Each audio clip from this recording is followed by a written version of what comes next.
January 11th, 1992, the Green Bay Packers introduced their new head coach. And a few weeks later, Mike Holmgren was introduced to Green Bay. I had been there about a month. So I'm in the market, and I've got a little cart, and I'm getting some stuff. And I'm going down the aisle, and I see about 40 feet away a little old lady just looking over the edge of her cart coming at me. It looks like, reminds me of my grandma. And I kind of move to the right, and she moves over there. I move over here, she moves over. So pretty soon, she's not going to let me by. She's not. So our carts go bang. And she just looks at me and goes, "You're the new coach." I said, "Yes, I am, ma'am." She goes, "Hey, California, let's kick some butt." Long before he was stalked in grocery aisles, Mike Holmgren was just another high school teacher in Northern California.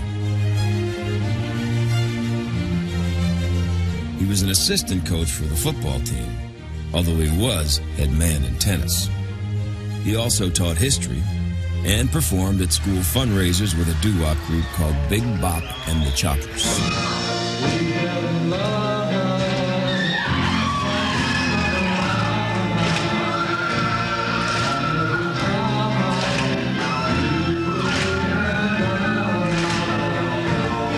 But in 1981, at the age of 32, Mike Holmgren stopped running in place.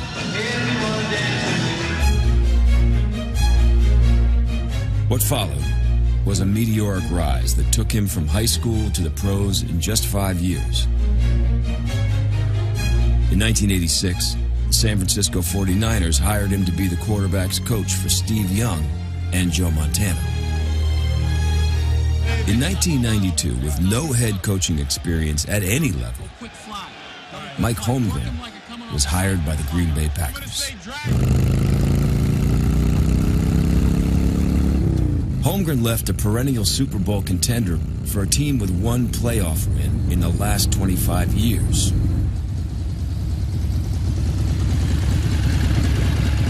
He was going from the penthouse to Animal House. 1 month after Holmgren came on board, the Packers traded for Brett Favre, a quarterback who lacked experience. And Darrell Thompson is tackled in the end zone by Brett Favre. But made up for it with enthusiasm.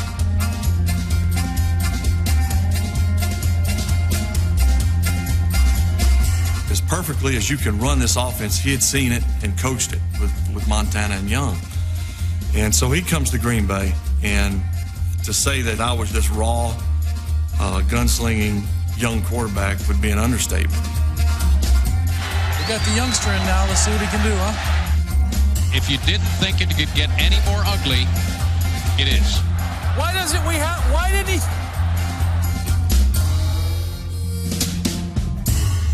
Can he play? Does he know what to do? It was so fun for him to create something that was very different. Blue, 58-37. And there was a side of him that really wanted to try those things. Throw it away, throw it away, throw it away, throw it away. And early on, he tried them a lot. He was the riverboat gambler. He was the gunslinger.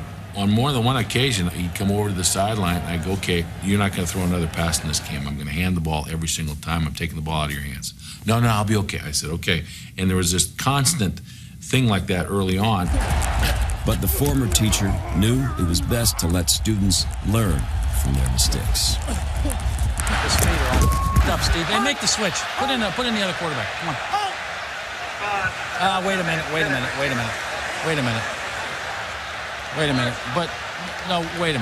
But you know what? He's got to know he's up here, okay? Eventually, they became partners. I said, "Look, you and I are joined at the hip, and we're either going to get to the top of the mountain together or we're going to wind up in a dumpster, but it'll be together." Adrenaline bumping a little? Not really. All right, you all right? I'm calm. It's a tough place to get the ball. I know. I'm calm.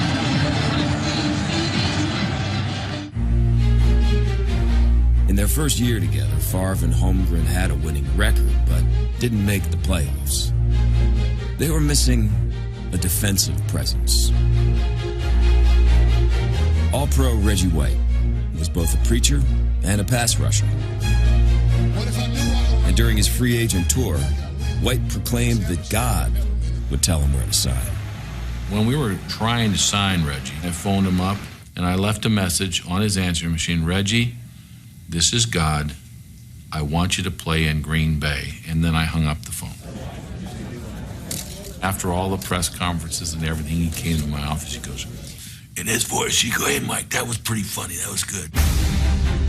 White joined the Packers for the '93 season, just as Brett Favre converted from rebel to disciple of the West Coast offense. Back goes Brett Favre. Favre looking. Now comes to the end zone. In traffic. Oh, I don't know. Right between two defenders. Who can throw it better than Brett Favre? The Packers made the playoffs in '93 and '94. By 1995, Favre was the NFL's MVP.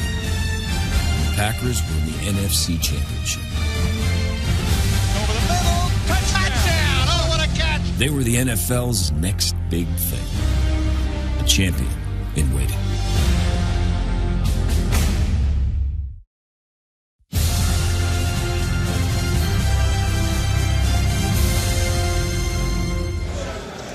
In 1992, the same year Favre and Holmgren joined the Packers, the Super Bowl champions traded up With the fourth pick in the draft, and drafted a Heisman Trophy winner. the Washington Redskins select Desmond Howard, wide receiver from Michigan.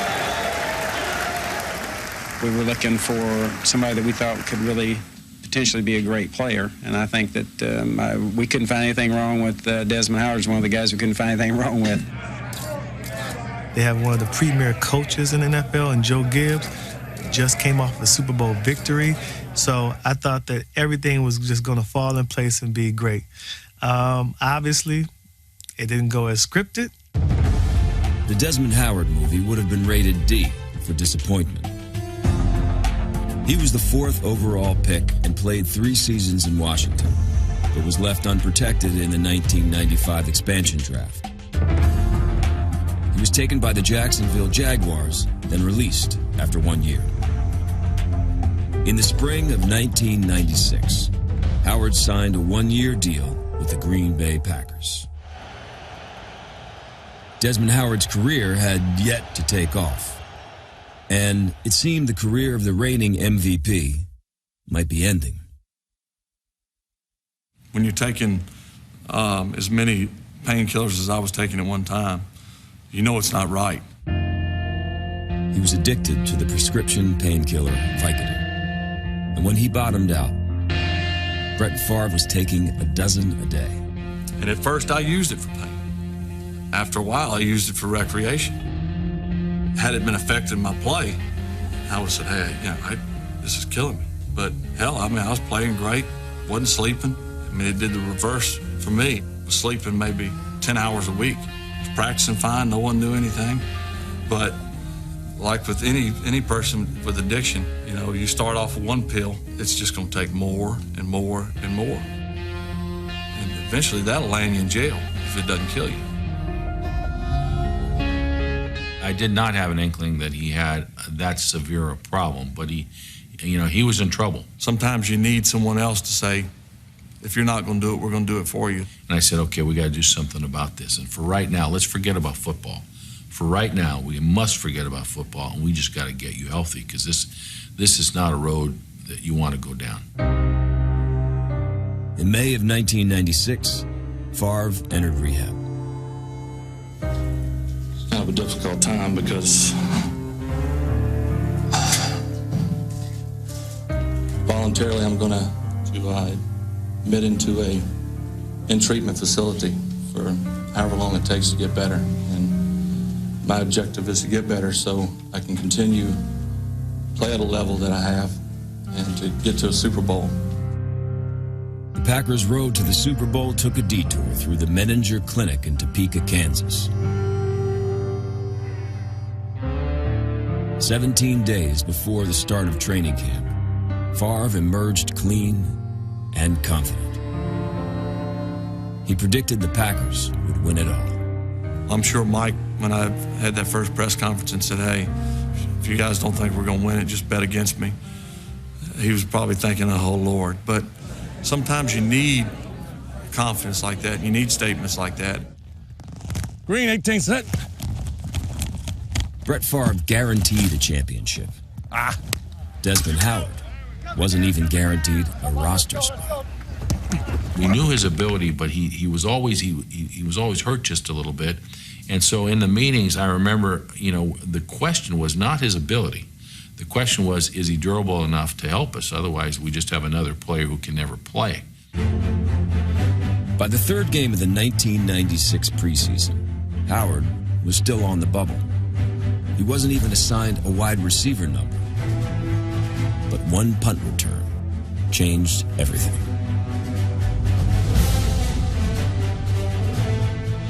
77-yard punt return. Desmond Howard. This was an elusive run at first.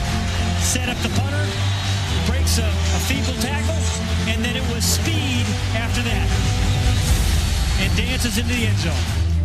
When I returned that punt, it was proof to everybody that they were right, that I could do what they thought I could do. Desmond Howard made the team, but the Packers had a roster full of stars. No one was expecting him to have an impact on the 1996 season.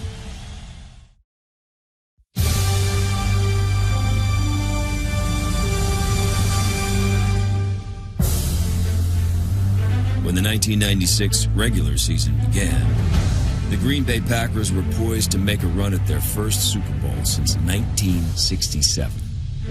This is going to be returned by Desmond Howard from the 35. Gets up to the 40, gets to the 45, gets to midfield. He needs a block. He's gone. He's gone. 25-30. Needs another block. He's down the sidelines. And he's going to go touchdown. Oh, boy, what a run that was, Jim. Nobody's going to catch him, and he jumped into the stand. After barely making the team, Desmond Howard became the league's best kick return man.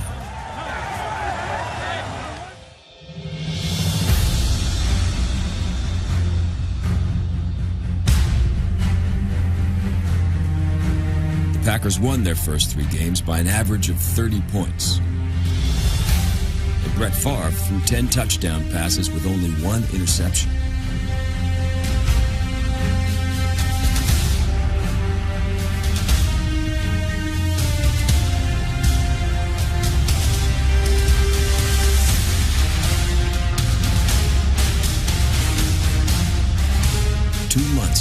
After leaving a drug rehab clinic, Brett Favre was playing like the reigning MVP. Brett came out firing. He was off to the best start ever. Holy cow! It was zeroed in with 2 defenders around the receiver. I tell you, Jim, this Brett Favre is something else. Brett came out leaner and meaner and ready to go. He came out kicking butt and taking names. And Jim McMahon, who was the quarterback on the team that year, said, well, hell, all of us should go get cleaned out next summer then. It makes Brett play like this. We all need a little stint in rehab. At this point, because we had gone through all the grinding stuff, at this point I might make a joke, my goodness, that was quite a throw, or whatever I'd say. Now, are you all right? Yeah. No more rocket balls, please. Well, I was teamed up. No, I know. We kind of believed in the same thing as far as our goals and how we had to get to them, but we also knew to keep it fun. What do you think Mike would do if he knew I had a dip right now? You have one in? Just think the ice capades. My head's getting bigger. These hats are getting smaller. Shut up. There's Mr. Miyagi up there see him on the boards? Oh, yeah. Wax on, wax off. You think God never farted? Brett Favre could afford to relax. Because of his disciplined play, the Packers had raced to an 8-1 record. But off the field, Favre took some risks. For Halloween, we had this plan. We were going to go to Mike Holmgren's house and knock on his door and, hey, trick or treat. Big kids, but, not unusual in Green Bay.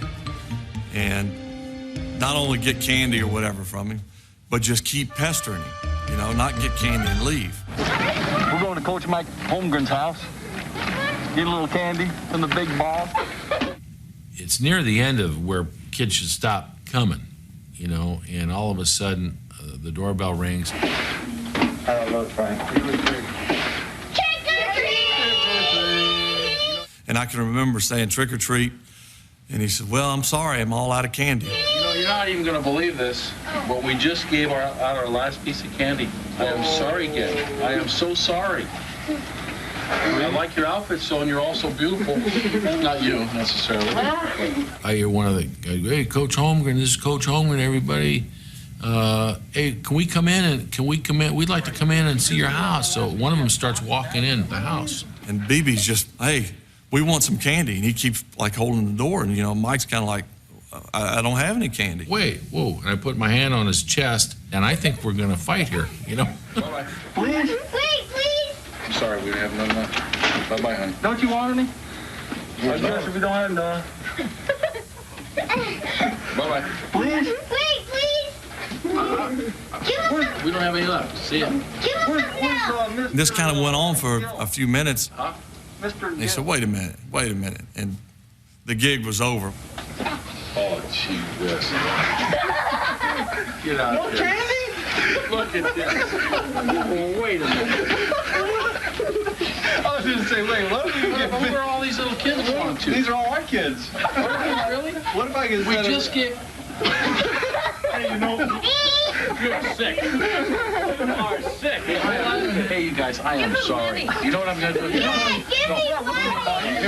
No. They loved every minute of it. Hey, trick or treat. I was coming in this house and Mike was like, what are you doing, man? We had a great feeling on that football team and great personalities. Whoa, 58-36. But when November began, the Super Bowl favorites were unmasked by a devastating string of injuries. In the span of 1 month, the Packers had lost their 3 most important pass catchers. Hey, now listen, okay, Freeman's out of the game. He broke his arm. So now we just go with our regular guys. I'll call regular stuff, okay? Antonio Freeman missed 4 games with a fractured forearm. Their most explosive wide receiver, Robert Brooks, was already lost for the season. And in the Week 11 loss to the Chiefs, tight end Mark Chamorro sprained his foot. We had no receivers, and it became apparent. We're scoring 35 points a game, and now all of a sudden we're playing and we can't score 10. A lot of teams would just folded their tent and called it a season. It can be justified. We lost our leading receiver. We lost our leading tight end. It was like, can we keep doing this and succeed?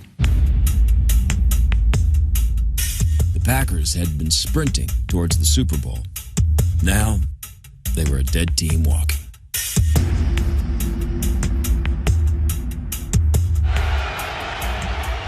Their next game was in Texas Stadium, the place where the Packers' playoff run ended in each of the last 3 seasons.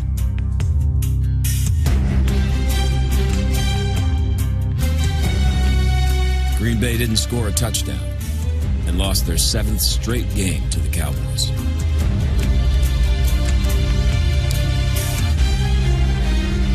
I'm sure there were some people that questioned whether or not if we got to the playoffs and had to face Dallas, could we beat them? After dominating for the first 2 months of the season, the NFL's #1 offense was in shambles. The Cowboys thoroughly dominated and outclassed the Packers tonight. This was no contest.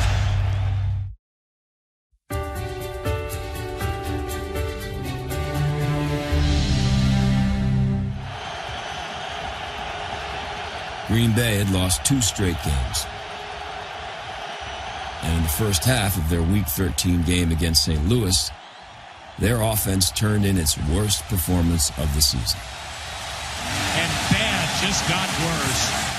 Mike Holmgren got fired up, then fired himself.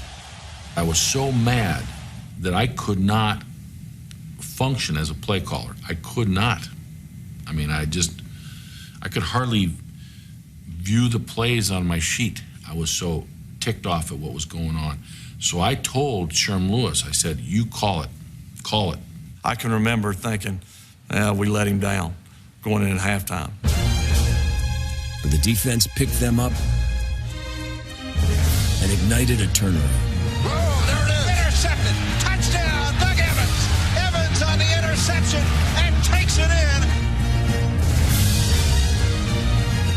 Packers never looked back.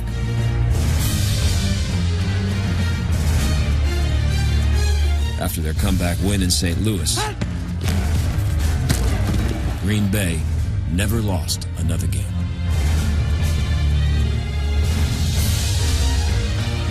Their defense ended the year ranked number 1 in the NFL. He's going to go down the sideline. So did their offense. MVP! MVP! MVP! MVP! MVP! Brett Favre won his second straight MVP, throwing 39 touchdowns and only 13 interceptions. And he throws the ball to the corner. Caught, and it's a touchdown. What a throw, and what a great catch made. Who can throw it better than Brett Favre?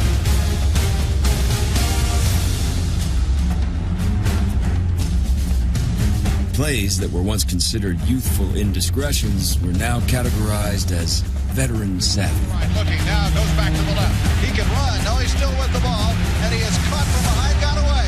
Still, the touchdown. Holy cow. And that's when you start seeing the underhand passes and the sidearm passes. Just the way they drew it up, huh, fellas? And when they result into touchdowns, then no one's going to say anything to old number 4. 1996 cemented Favre's status as the NFL's best quarterback. It also transformed Desmond Howard from journeyman into genuine star. He's looking for a block. Got one. To the 20. To the 30. Cuts back against the grain. 35. Could go. 40. Got one man. He beat Royals. He may be good.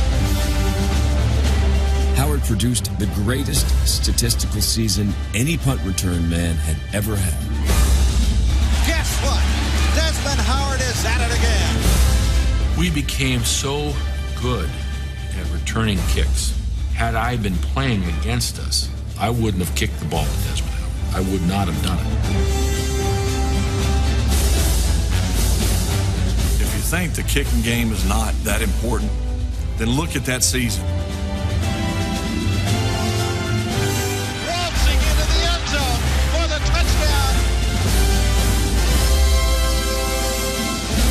There's no doubt that without him, we would have not gotten to the Super Bowl.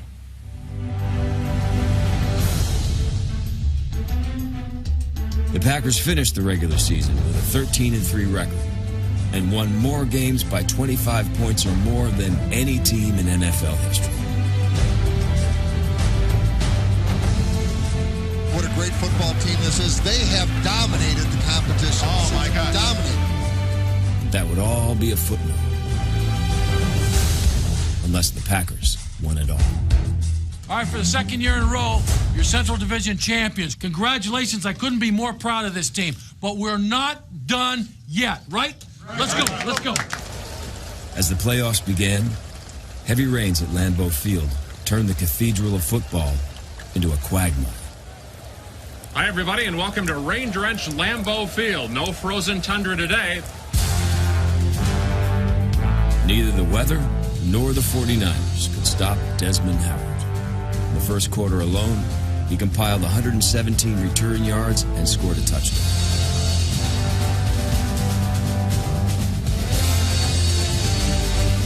To the 40, on his feet to the 45, outside midfield, to the 45, to the 40, he may go. 25, 20, 15, 10, 5, touchdown, and suddenly the Packers lead. 71 yards by Desmond Howard on his very first drive.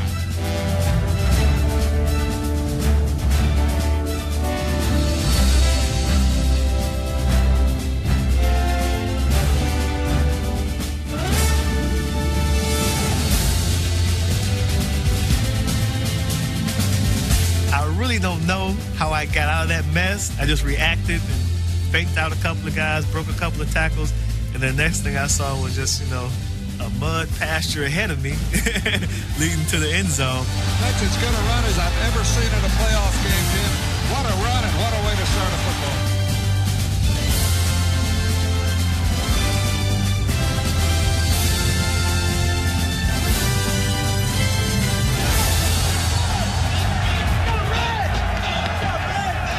By halftime, Desmond Howard had already put in a full day's work. And with the 49ers staring at a 14-point deficit, Howard decided to punch out. We're receiving the second half kickoff with the best return man in the league. And I kind of turn around and I glance down to the one end, and there are no return people. There's no one down there. Everyone else is lined up. We're all ready to go, and there's not a return guy down there. I'm used to being one of the last guys out the locker room anyway. That's just how I am. Now I'm walking down the tunnel, and I hear a whistle. Next thing I know, I see the ball in the air.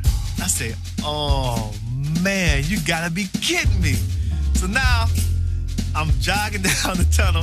I see like a mad scramble for the ball and bodies flying everywhere. I'm like, no, they didn't start this without me. How about that? You have 10 guys on the field, no one to return the kick. They kicked the ball, and they recovered. Wow.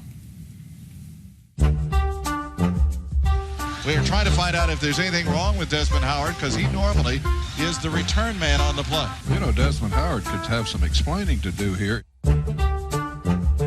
Then all of a sudden, here comes Desmond Howard, you know, like a stroll in the park, walks over to the sideline, walks over to me. I go, where have you been? He was supposed to be back there. He goes, Coach, my jersey, I was all dirty. You know, I mean, I had to change my clothes. I said, well, good. I'm really happy that you're feeling better about how you look. That's not exactly what I said. After Desmond's debacle, the Packer offense did the dirty work in the second half. Edgar Bennett down, touchdown, Edgar Bennett walking it into the right corner, and the Packers may have put it away right there. They scored 14 unanswered points and earned a spot in the NFC Championship game.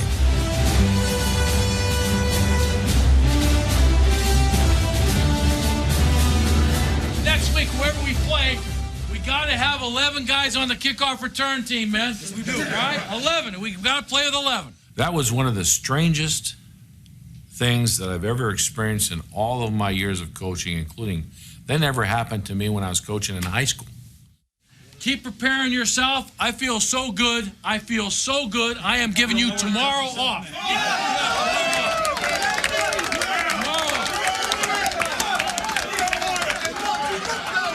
I know someone's gonna phone the union, but tomorrow off.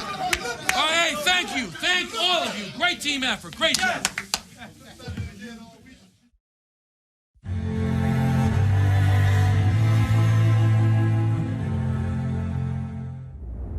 Good morning, everybody, and welcome to Lambeau Field. And it is the NFC Championship game, the tradition-bound Green Bay Packers against the upstart Carolina Panthers.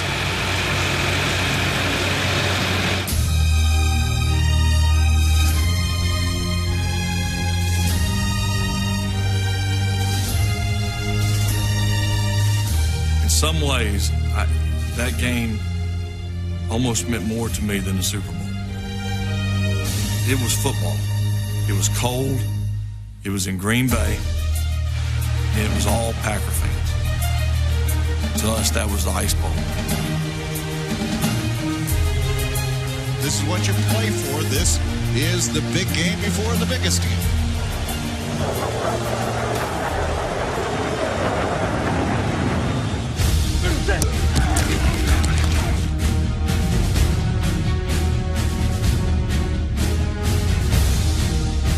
Back to throw, going to the end zone. There's Dorsey Levitt. Touchdown, Dorsey. It's a touchdown and a perfect throw by Brett Favre.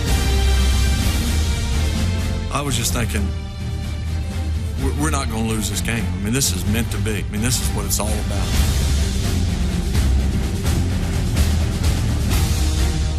Brett straight back in the pocket. Quick drop. Goes to the outside. There's a fade. It's there. Touchdown, Antonio Freeman.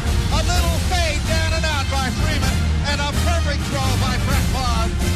The first championship game in Green Bay since the Ice Bowl was a blowout win for the Packers. It is all over, and the Packers are on their way to New Orleans for Super Bowl 31. A season that began with turmoil was ending in triumph. Now listen, you got to enjoy the journey. You got to enjoy the road to get there. You work too hard. All of us work too hard not to enjoy every moment. That question gets asked. If you don't win the Super Bowl, do you consider this season a failure? I don't believe that, and I don't want my players to believe it. We enjoyed the journey so far. Let's keep doing it. I'm proud of all of you. You're awesome this year. Green Bay's journey now took them to New Orleans for Super Bowl 31. With 2 weeks between games, it was easy to lose focus. But Mike Holmgren had a scheme to get their attention. We had our regular team meeting in one of the regular team meeting rooms, but there was something different about this room. There was a table in the front of the room with like a cover or some sort of blanket over the table. So Mike got up there and he started speaking about, the Super Bowl and the playoffs and what it all meant. There's a lot of reasons you want to play this game, and we all love this game, but let's get down to it here. If you win the game, this is what you all get in your locker the next day. And I pulled the thing out. Here's the playoff bonus money in a big stack. Guys were kind of looking around like, man, I don't know if they were really that aware that we were actually getting paid to go through the playoffs in the Super Bowl. It was kind of like, and we actually get paid this to play in this game. I thought it was a pretty fun way to kind of relieve the tension just a little bit, and also a little bit of a motivational tool, because everyone likes a little spending money.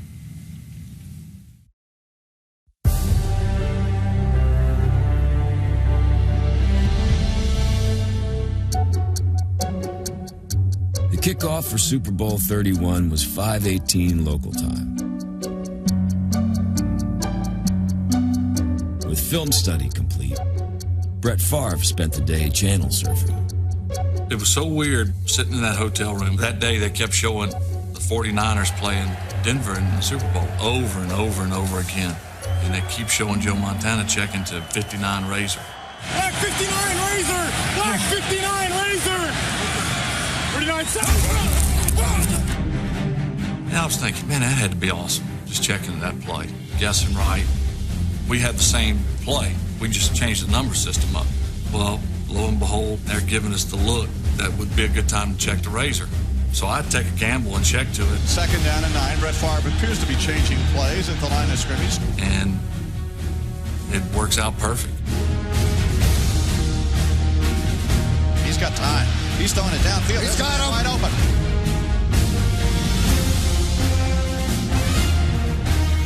It is going to be a touchdown to Andre Rison. Can't believe it works in all places, the Super Bowl, and I've been watching it all day on TV. Look at Brett Favre coming off the field. He is so happy.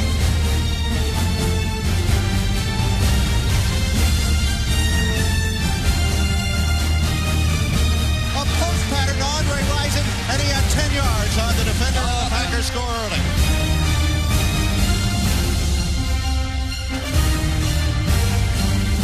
I took a chance, and thankfully they played the coverage I'd hoped, and we hit it. I think old Brett called the exact right audible for the situation there. In the second quarter, another audible led to the longest touchdown pass in Super Bowl history. Brett has had a receiver open twice on changes of plays. This time he's going to go long upfield. There's wide open. Freeman, 50, 45, 40, 35, 30 down the sideline. He's all the way. A long pass play. Brett Favre again checking out at the line of scrimmage, and Antonio Freeman on a perfect throw by Brett Favre. Before the first half ended, Brett Favre threw 2 touchdowns, ran for another, and built a 13-point lead. Yes, touchdown. Brett Favre does get the end zone. Brett saw that daylight, Jim, took a great shot at it, and he got it. Put the Packers way ahead. Hey, so we got some big plays coming. I mean, everybody's open.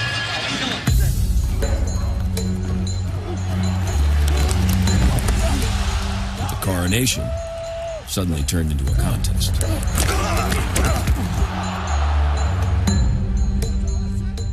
As the Packers' offense waned, the Patriots waxed the NFL's #1 defense. Curtis Martin takes it straight up the middle. is back in the ball game. When they came back and scored, you know, you're saying, oh, man, this is going to be one of those that goes right down to the wire. That's the feeling I had. I guess it'd be safe to say there's been a big momentum swing here. I would say this situation is critical. The Patriots had cut the lead to 6, and their special team strategy had neutralized Desmond Howard on kickoff returns. The best thing they did with the kick returns was to kick them high and not real short, but just not real deep. So I think they were effective with that.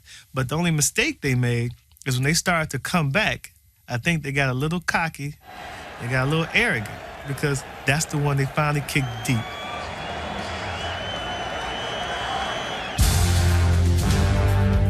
The Patriots had just scored a touchdown. The momentum was on their side. Super Bowl 31 was at a tipping point. I remember looking up at the ball saying, I'm backing up. Oh, my God. Here is a high floater. Boy, this is a nice kickoff. Desmond Howard has to back up. Now we're going to have a chance to set up a decent return. That's what they gave us. They gave us a chance. From the goal line to the 5, to the 10, to the 15, through a hole to the 20, to the 30, outside, to the 40. He may be gone.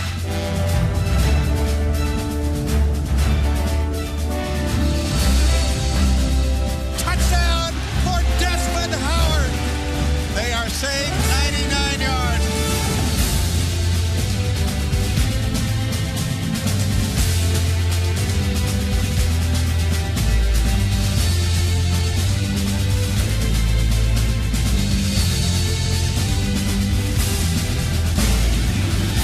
It was one of the biggest momentum-changing plays in Super Bowl history, and the only kickoff return for a touchdown in Desmond Howard's 11-year NFL career.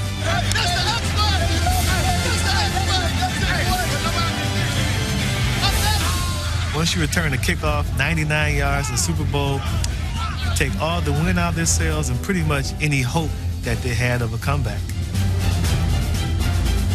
At that point, you knew the game was over. Here's Drew, straight back in the pocket. Here they come again. Reggie got him again. Oh, my goodness. What a way to end it. And now, baby, it's over.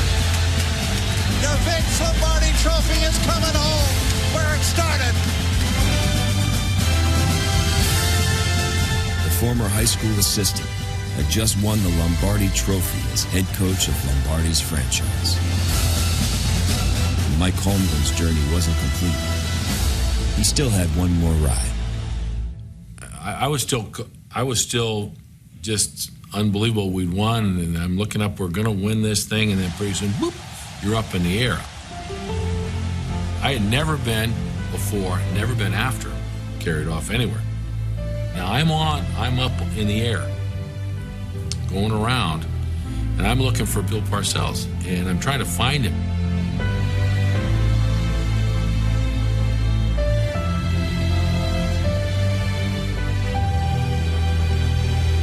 I finally see him, and he looks at me and does this.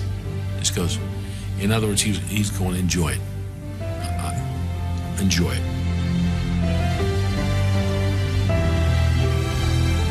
And I said, put me down.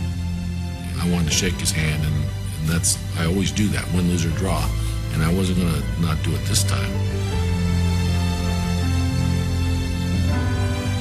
And so, looking back on it, I would have liked to ride around a little bit more. That would have been nice.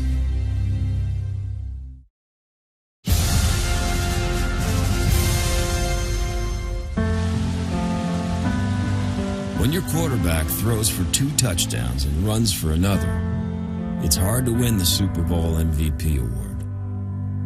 But Desmond Howard did.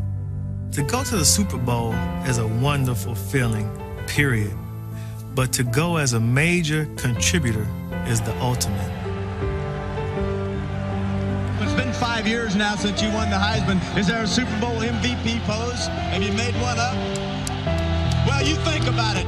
To be on the podium at the end of a Super Bowl game with Reggie White and Brett Favre, it's something that, man, it could almost bring a young man to tears.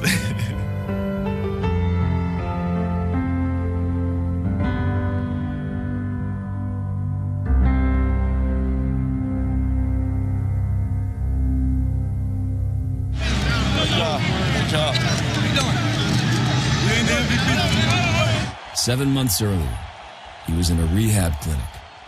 Now, he was a Super Bowl-winning quarterback. But there were no tears from Brett Favre, because there were no more mountains left to climb. After great wins, I've had tears come out. After tough losses, I've had tears come out. And here I am in the greatest win of my career, being up on the podium and just kind of soaking it all in, thinking, this is it? You know, I shouldn't be feeling this. It was more, I didn't want it to be over. As I think back, and I've heard other guys say this, what you remember most is not so much that game, it's the journey.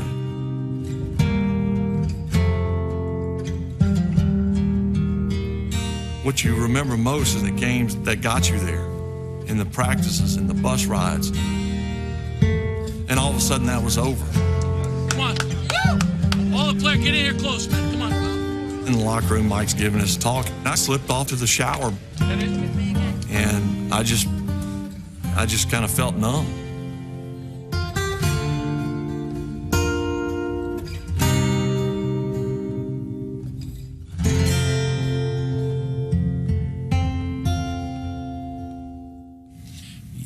Coaching for the Green Bay Packers, coaching at that place is special.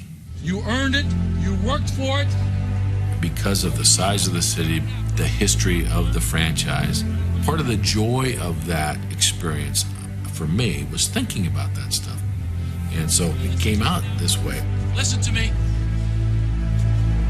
This trophy, this is it. It was named after Vince Lombardi. You play in Green Bay.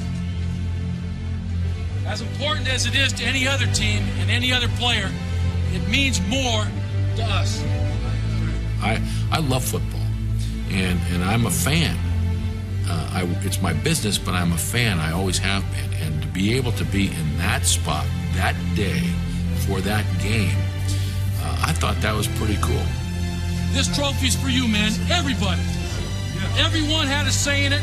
Everyone got it done. I'm proud of you.